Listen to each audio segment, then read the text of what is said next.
For topic two, we're going to talk about the graph of cotangent, and I'm probably going to go through this one a little bit quicker just for the sake of time, okay?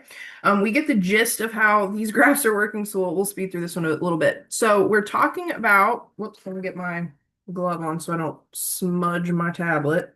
Okay, so we're talking about the graph y equals cotangent of x. You could also see f of x equals cotangent of x. Remember that x is an angle along the x-axis, and y is the ratio that cotangent gives us for each angle theta. The period of cotangent is the same as the period for tangent, so the period is pi. And in 7.5, when we were investigating domain and range of the trig functions, we found that we had issues with cotangent, okay? Remember, cotangent is 1 over tangent, okay? And tangent was sine over cosine. So since cotangent is the reciprocal of tangent, we can take tangent and flip it. So that tells me that cotangent is cosine of theta over sine of theta. We can't have sine being 0. Okay, so if we have a situation where sine of theta is 0, we're going to get a vertical asymptote. Okay, so what ended up happening is we found that, okay, the domain can be anything unless it's a situation where sine is 0. And we had to ask ourselves, well, when is sine 0? And we found that sine is 0 at integer multiples of pi. So the way we would write that is in that video, we put theta. You can put x here because we're talking about the regular xy axis. So input values are x, which are really angles. So we're looking for values of x such that x is not the integer multiples of pi. And we found that we could write that as k times pi as long as we told our reader that, hey, k is an integer. And the way we did that is we said k, we use this little weird curvy e, that's an element symbol, and then we use the symbol for integers. So we said, hey, x can be anything as long as it is not integer multiples of pi. Okay, so the domain restrictions occur when sine is equal to 0. And what happens in the graph of cotangent, we get vertical asymptotes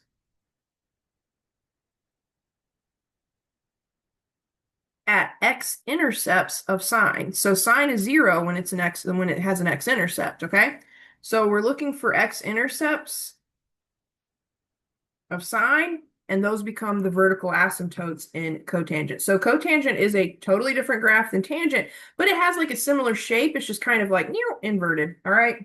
And that's because cotangent is the reciprocal of tangent, okay? So we're going to do the same thing. We're going to fill in this table. Again, I'm going to have to go to a separate document because my pen setup is weird. The first column of this table represents the input values. So I want you to notice something different here.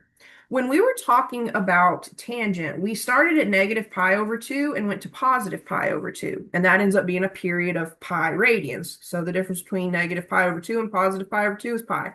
Okay, here we're not starting at negative pi over 2. Notice we're starting at 0 and going to positive pi. So we still have a period of pi. We're just starting at a different place and ending at a different place, okay? So let me go over to my other document and we're going to start looking at this table. So the first column is the angle. The second column, we're going to get the output. The third column, we're going to get an ordered pair, okay? So let's get to it. Okay, so we're going to start with cotangent of 0, okay? So cotangent of 0, remember, we're looking at the unit circle. Unit circle is different than this graph, but when you're looking at the unit circle, okay, remember, you have some angle in standard position, okay? And we look at this ordered pair. That ordered pair has an xy coordinate, and the x is cosine, the y is sine. So with cotangent on the unit circle, you're looking at these points, but you're looking at cosine divided by sine. So we're going to have these weird ratios again, okay? So for cotangent of 0, okay, for cotangent of 0, we're ending up in a situation where we have 1 divided by 0. So we have the x divided by the y. So 1 over 0. So this is undefined. Okay, so at 0 degrees or at 0 radians, we're going to get a vertical asymptote, which I usually just call those V dot A. Okay, so our vertical asymptote at 0, okay, or at cotangent of 0.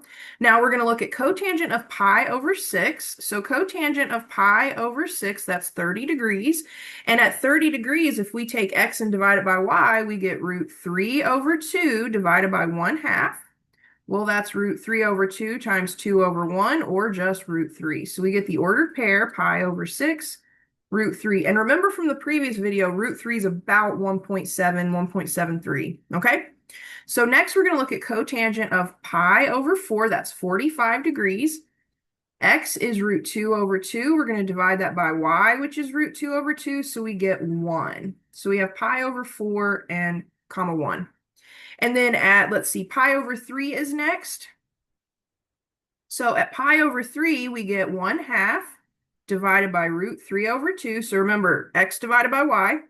So that's really 1/2 times 2 over root 3.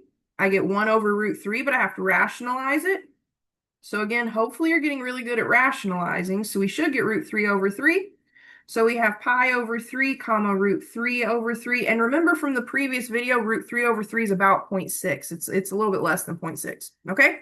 So next we have pi over 2. So at pi over 2, we get 0 divided by 1, or 0. And then next up, we're going to look at, let's see, 2 pi over 3 is next. So at 2 pi over 3, we get negative 1/2 divided by root 3 over 2. So that's negative 1/2 times 2 over root 3, which is, if we do all the work, well, I'll just go ahead and show you. It's going to be negative 1 over root 3. We rationalize it. Please get really, really good at rationalizing because we'll save a lot of time by not showing all these steps. So we end up getting negative root 3 over 3. So 2 pi over 3, I don't even know what I wrote there. I wrote it like a mixed number. Bless my heart. It's late. I make these videos late. All right, so you have 2 pi over 3 and then negative root 3 over 3, which we know is about negative 0.6. Next, let's see, we have what? 3 pi over 4. So we have cotangent of 3 pi over 4. Well, if we take x divided by y, we get negative root 2 over 2 divided by root 2 over 2, which is negative 1. So we get negative 3 pi over 4 comma 1, negative 1. Okay? Hold tight. I did negative here. It's positive 3 pi over 4 comma negative 1. Sorry, I was going too fast. Next up, we have cotangent of 5 pi over 6. So when we do that, we get negative root 3 over 2 divided by 1/2, which is negative root 3 over 2 times 2 over 1, which is negative root 3. So we get 5 pi over 6 comma negative root 3, which is going to end up being about negative 1.7-ish. And then finally, we look at cotangent of pi. Well, at pi, we're going to get a weird situation. We're going to get negative 1 over 0, which we know is undefined. Okay? So cotangent is not defined at 0 or pi radians, so that's where we're going to get vertical asymptotes. Okay, so those are your points. Make sure you fill in your table. Let's jump over to the graph, this one. Okay, so the directions here tell us, for example 4, using the points from the table in example 3, graph y equals cotan x from negative pi to positive pi. So our table has values for 0 to pi. So we'll graph the first period, and then we'll go back and we'll mimic it. And so we'll get 2 periods here, because from negative pi to pi is 2 pi, but our period's only pi. So the first thing I want to do is put in the vertical asymptotes. Okay, so we know that we're going to have vertical asymptotes at 0, so that's just really the y-axis. And then we're going to have a vertical asymptote at pi. Okay? And then we have a bunch of other points that we can plot here. So we had at pi over 6 that we're going to get root 3, which is about 1.7. So pi over 6 is going to be like right here. Okay? So it's about here. So we would get 1.7. So we're going to have something like that. And then next we have pi over 4, which is right here. And that was at 1. So we get pi over 4, 1. Pi over 3, we get root 3 over 3, which that's the 0.6. So that's going to be about here. Okay. At pi over 2, we have an x-intercept. Next, we have 2 pi over 3. So that's going to be like right here. So we're at negative root 3 over 3, so like negative 0.6. We have 3 pi over 4. We are at negative 1. And then at 5 pi over 6, that's about here, we're at negative root 3, which is negative 1.7.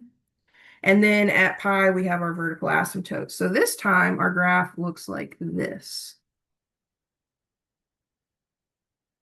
There you have it. Okay, so it's kind of the opposite direction as cotangent. So this one from left to right is falling, whereas cotangent from left to right is rising. Okay, so if we wanted to draw another iteration, it would look something like this.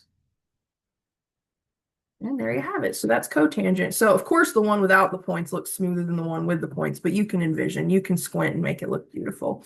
Okay, so some key points about, oh, we don't even have the key points about cotangent. So we're done for this video. That's nice.